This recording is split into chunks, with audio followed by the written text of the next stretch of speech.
22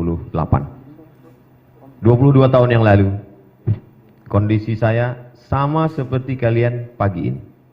Ilahi nas tulil firdausi ahla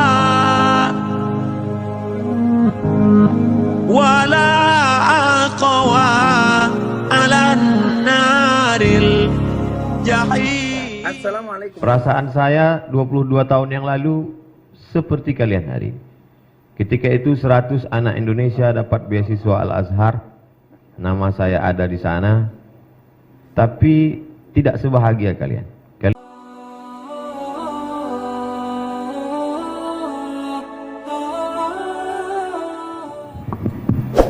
Bismillahirrahmanirrahim. Assalamualaikum warahmatullahi wabarakatuh.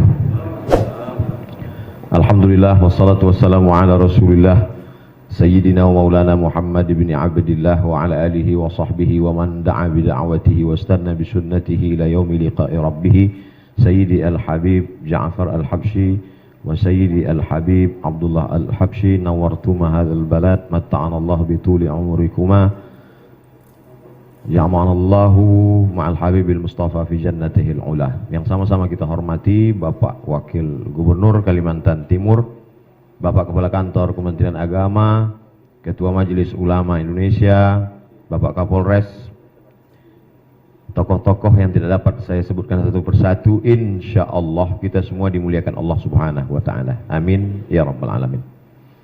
Anak raja memakai katun, katun dipakai di Kalimantan Timur. Saya tidak lagi berpantun, sudah dihabiskan Pak Wakil Gubernur. Hanya sekedar menjawab pantun saja. Hari ini bercampur dua perasaan dalam hati saya. Pertama perasaan senang, yang kedua perasaan sedih. Kenapa senang? Karena adik-adik kelas saya mendapat beasiswa. Saya Al-Azhar, mereka juga akan berangkat ke Al-Azhar. Saya tidak mengatakan anak-anakku karena saya belum tua kali. Adik-adik kelas saya dapat sampai lebih 1,5 miliar. Itu saya pribadi sangat bahagia. Yang kedua sedih. Kenapa? Karena memori saya kembali ke tahun 1998. 22 tahun yang lalu. Kondisi saya sama seperti kalian pagi ini. Perasaan saya 22 tahun yang lalu seperti kalian hari ini. Ketika itu 100 anak Indonesia dapat beasiswa Al-Azhar. Nama saya ada di sana, tapi tidak sebahagia kalian. Kalian mau berangkat dilepas oleh Wakil Gubernur, dilepas oleh Habib, dilepas oleh Ketua MUI, dilepas oleh Kapolres, dilepas oleh Kementerian Agama. Sedangkan saya pergi sendiri, pulang sendiri.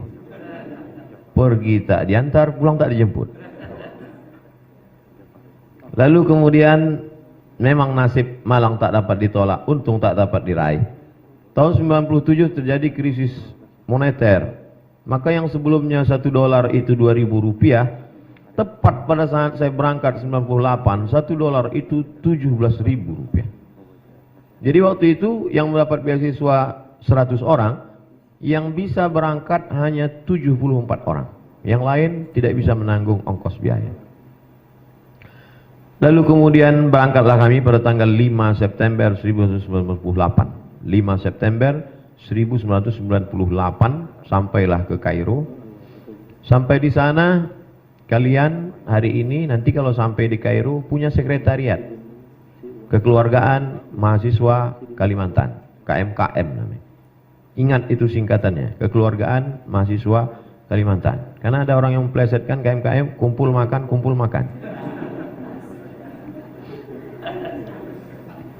Sedangkan saya dulu begitu sampai, kami ngontrak rumah 2 kamar, harganya 300 pon di lantai 9. Kebetulan pas saya sampai di sana sering mati lampu. Jadi liftnya mati, naik tangga. Lalu kemudian kalian, adik-adikku sekalian, sampai di sana mendapat beasiswa dari Al-Azhar, dari Baituz Zakat, dari World Assembly Muslim Youth, WAMI, dari Al-Majlisul A'la Lisyu'un Al-Islamiyah. Ada 4 potensi kita dapat beasiswa. Tapi jangan ambil 4-4-nya, nanti ketahuan diputus semua. Dan kalian dapat juga beasiswa dari pemerintah provinsi, dari Pemda. Saya dulu belajar hanya dapat beasiswa dari Al-Azhar.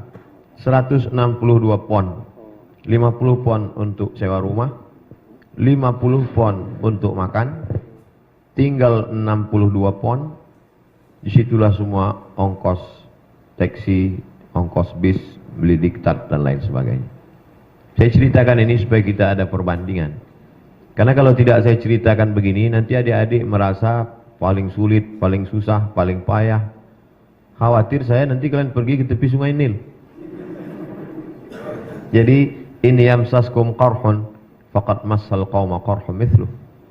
Kalian luar biasa, berangkat dilepas, ada bantu biaya tiket, sampai di sana ada sekretariat, sampai di sana ada bantuan beasiswa. Nanti setelah pulang pula diperhatikan. Perhatian pemerintah luar biasa terhadap kalian. Saya pulang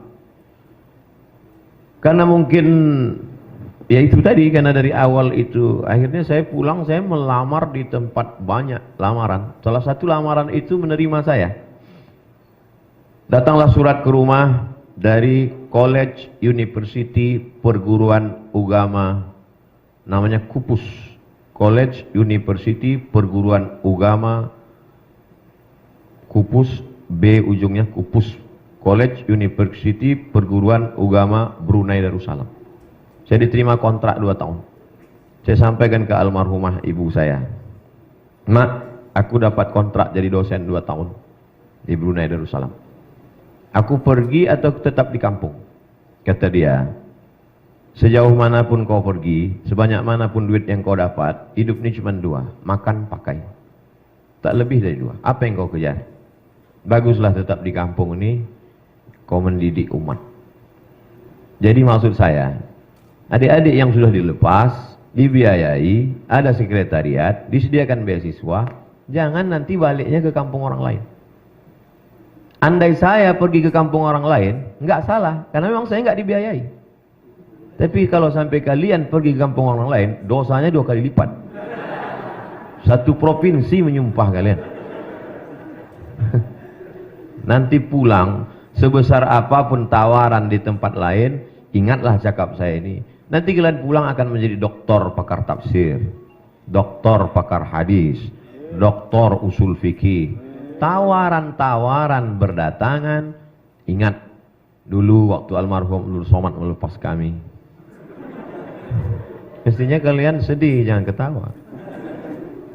Kalian ingat bahwa hidup ini yang dicari. Apapun jabatan, sekaya apapun kalian, mau jadi dosen internasional, hidup ini cuma 2. Makan, pakai. Dan setebal-tebalnya makanan, sebanyak-banyaknya makanan, paling nambuh 2-3 kali. Kalau ada orang tambah makan sampai 4 kali, itu ususnya bocor. Setebal-tebalnya pakaian, pakaian sunnah, paling 3 lapis. Di dalam itu jubbah, di luar itu burdah, di atas itu imamah.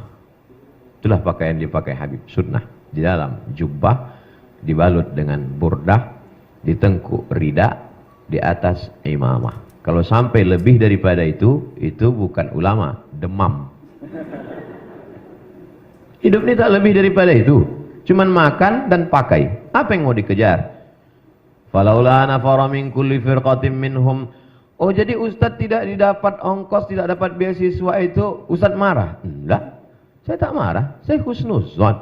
Mungkin mereka tidak kasih saya karena mereka anggap saya kaya. Nama saya kan Abdul Somad Batubara. Semua batubara di Kalimantan Timur ini saya yang punya.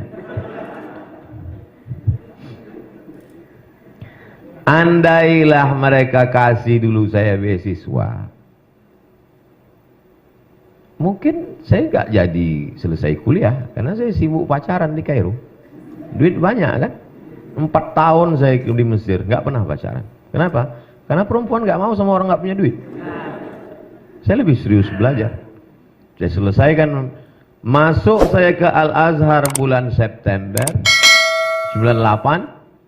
Bulan Juli 2002 saya sudah selesai kuliah, finish. Nilai turun Agustus. Jadi saya selesaikan S1 saya 3 tahun 10 bulan. Selesai. Jadi saya tak mau nanti adik-adik udah berapa tahun di Mesir? Cepat selesai. Kalau sanggup Al-Azhar terus. Saya tak sanggup di Al-Azhar. Maka saya pergi ke Maroko, setelah itu saya ke Sudan. Tapi kemudian ada orientasi, ada cita-cita. Kata orang yang tidak bertuhan, gantungkan cita-citamu, alam akan membantu. Karena mereka tak percaya kepada Tuhan. Kata dia, alam akan membantu. Orang ateis itu. Tapi kita sebagai orang beriman, gantungkan harapanmu, Allah akan menolong. Maka dari sekarang, saya kemarin dapat kiriman foto kamar saya dari kawan saya. Gambar saya sedang nyetrika di kamar saya waktu di Kairo. Di dinding itu ada tertulis pintu Meknes. Meknes salah satu kota di Maroko. Ternyata waktu saya S1, saya sudah mau punya cita-cita mau ke Maroko. Tembakan saya waktu itu 2, kalau tidak ke Maroko, ke Sudan. Saya tidak memaksa adik-adik mau ikut seperti saya, karena kawan-kawan saya juga macam-macam. Ada namanya Ustadz Reza, S1 Al-Azhar, S2-nya ke Jerman, S3 Australia. Silakan, Timur dan Barat. Nanti saya kalau belajar di Barat itu jadi sekuler. Enggak, kawan-kawan saya belajar di Barat, pulang malah lebih Islami daripada sahabat-sahabat yang belajar di Timur Tengah. Saya kaget, saya terkejut. Kenapa kalian pulang lebih militan, lebih istiqomah? Karena kami ketemu betul dengan yang kafir-kafir itu. Satu kos-kosan kami dengan orang ateis. Katanya. Oh, ternyata sebetulnya yang kita baca di Kalimantan Timur dengan yang kita baca di sana itu apa sih bedanya? Sama aja. Quran yang ada di sini, Quran itu juga yang ada di Kairo. Sahih Bukhari, Sahih Muslim, Sunan Abi Daud, Sunan Nasai, Sunan Tirmidzi, Sunan Ibnu Majah, Muwatta Malik, Musnad Ahmad bin Hanbal, Sunan Ad-Darimi, Musnad Ibnu Abi Syaibah, semuanya sama. Lalu sebenarnya kita ke Mesir itu untuk apa? Belajar hidup. Di sana adik-adik nanti akan ketemu semua orang. Ihbitu Misra, fa innalakum ma sa'altum. Di sana kalian akan ketemu dari mulai Musa sampai Fir'aun. Saya sarankan ke adik-adik nanti memang temui betul Fir'aun itu di sana. Tempatnya di samping Sungai Nil. Gedung tempat tinggal dia, dindingnya warna batu bata. Namanya Tahrir Square. Masuklah ke dalam. Walaupun dia sudah mati, tempatnya tetap di atas. Saya sampai ke sana, masuk saya ke tempat Fir'aun. Bergetar jantung saya pas mau masuk. Tiketnya mahal.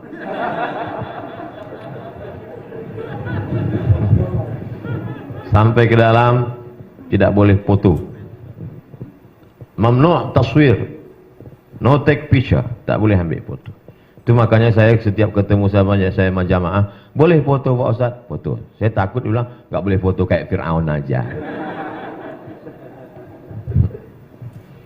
Fir'aun sedang menyadarkan kita, setinggi apapun jabatanmu, kau akan terbujur kaku, kau hanyalah tulang-tulang yang lapuk, kau hanyalah kulit-kulit yang membusuk. Lalu kenapa Fir'aun tidak membusuk? Allah berjanji, al-yawma nunajjika, hari ini kuselamatkan engkau, bibadanika, dengan badanmu, litakuna liman khalfaka ayah, supaya kau menjadi pertanda bagi orang-orang yang datang setelah engkau nanti. Ke Mesir, sama seperti pergi ke mall.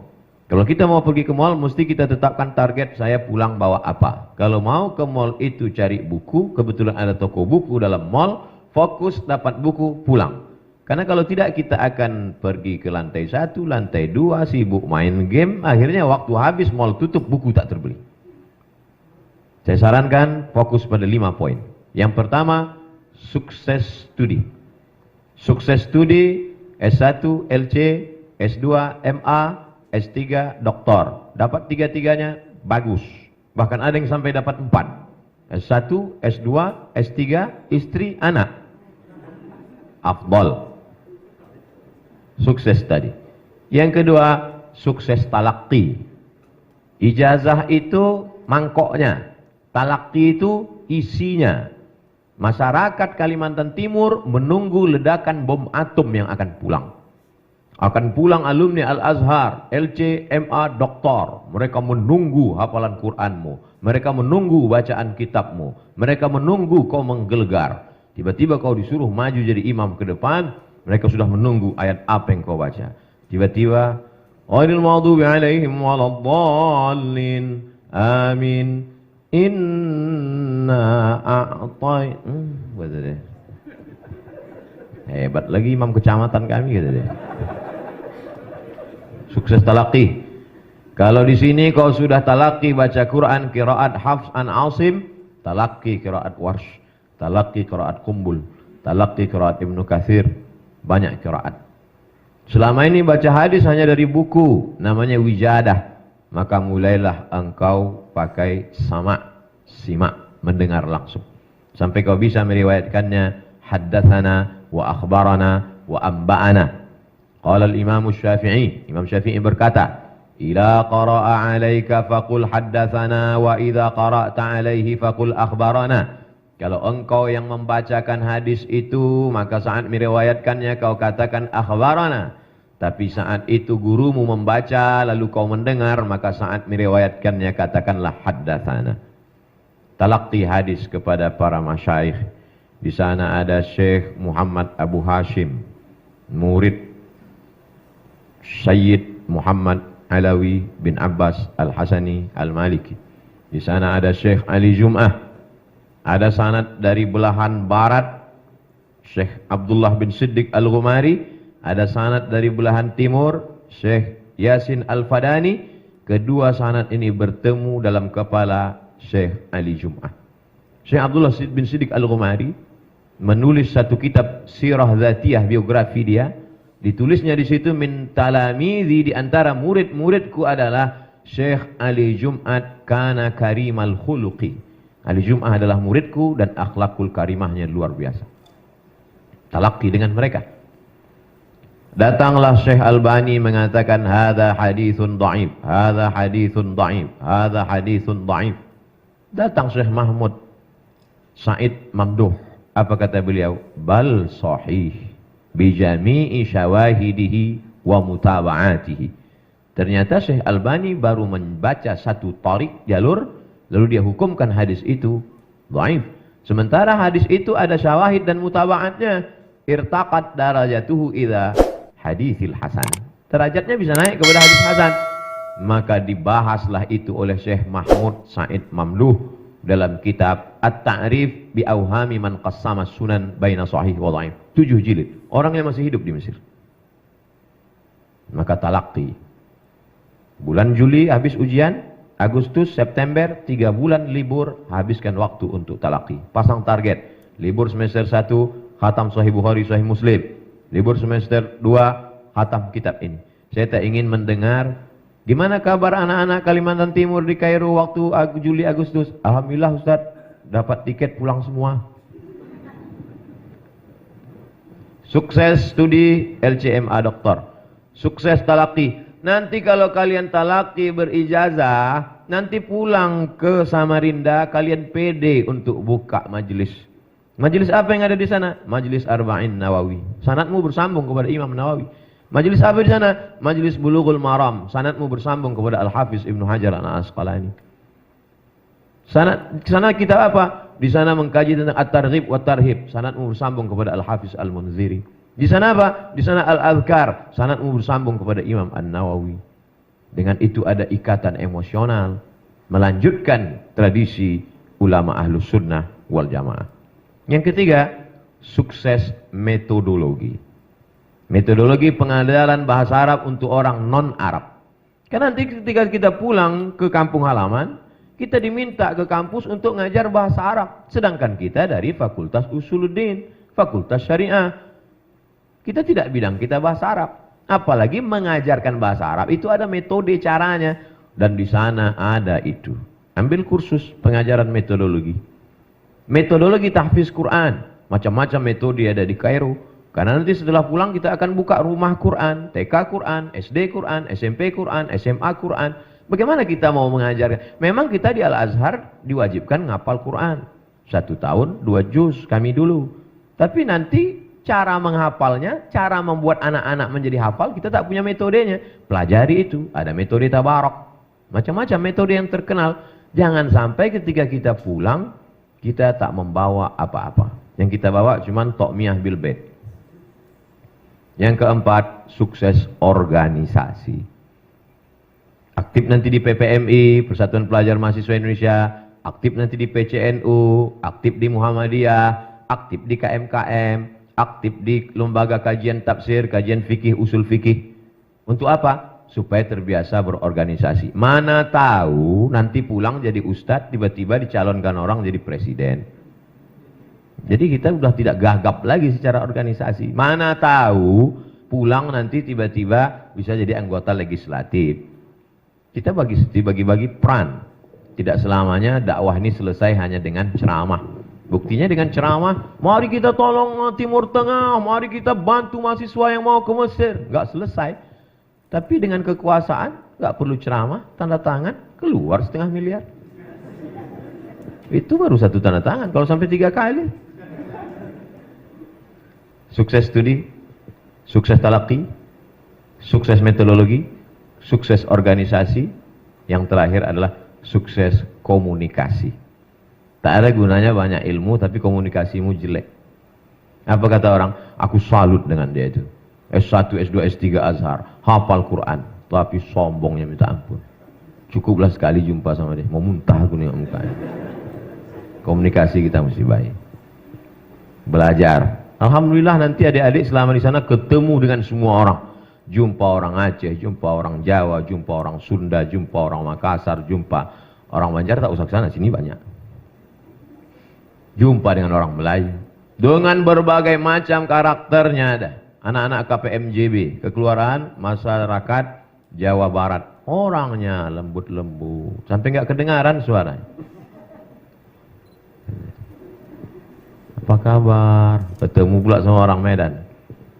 Bertamulah orang Jawa ke rumah orang Medan. Sudah siap dia masak, kata orang Medan, makan, makan, makan. Terkejutlah semua orang Jawa. Saya yang menjelaskan. Saya bilang tuh mereka bukan marah, memang suaranya begitu karena di sana angin kencang. Jumpa sama kawan-kawan kita dari Makassar. Tapi nanti setelah pulang itu akan menjadi keindahan yang luar biasa. 22 tahun perjalanan, hari ini saya keliling. Alhamdulillah, dari mulai Aceh sampai wilayah timur Indonesia, semua yang mengatur jadwal saya, itu semuanya adalah kembali ke sahabat-sahabat alumni Al-Azhar. Di dunia kita bersahabat, di dunia kita berteman, di akhirat kita akan bertetangga bersama Nabi Muhammad sallallahu alaihi wasallam. Rasanya nasihat cukuplah sudah. Adapun nanti bagaimana pulang, kami pun dulu tak tahu, tak pernah terpikir pulang akan jadi apa. Yang kami pikirkan dulu gimana supaya hafalan Quran dengan kitab ini selesai ujian, beasiswa tak putus. Karena kalau sampai tidak naik tingkat 3 kali DO, kalau sudah DO, beasiswa putus, tiket pulang tidak dapat, siap-siap membuat rakit dari Sungai Nil ke Sungai Siak. Ketakutan. Tak pernah terpikir. Pernah tak Ustaz dulu terpikir akan menjadi penceramah, pergi ke sana kemari? Enggak. Pikiran saya dulu simpel aja. Pulang ke kampung, cari tanah, buka kolam ikan, tanam berkebun, buat pengajian, ngajar ngaji, itu simpel saja. Tak pernah terpikir macam-macam. Iyam saskallahu bidurrin fala kashifa lahu iyyah. Wa yuridka bi khairin fala radda li fadlih. Yusibu bihi man yasha. Balikkan kepada Allah Subhanahu wa taala. Setelah kita berusaha, bantuan stimulan beasiswa Kaltim dan bantuan biaya transport 550 miliar. Kok Ustaz ingat? Itu saya baca. Ada lomba debat seluruh orang-orang di dunia ini. Diadakan Qatar debat di Qatar, Doha. Tiba-tiba yang juara debat itu bukan orang Mesir. Yang juara debat itu orang dari Kalimantan Timur. Artinya apa? Prestasi. Jadi kalian cetaklah karena prestasinya, maka negeri ini akan, saya yakin dan percaya, Indonesia akan tetap menjadi baldatun thayyibatun wa rabbun ghafur. Saya kira itu yang dapat saya sampaikan. Terima kasih atas segala perhatian. Mohon maaf atas segala kesilapan dan kekhilafan. Aqulu qawli hadza astaghfirullah li wa lakum wa li sairil muslimin wal muslimat. Wassalamualaikum warahmatullahi wabarakatuh.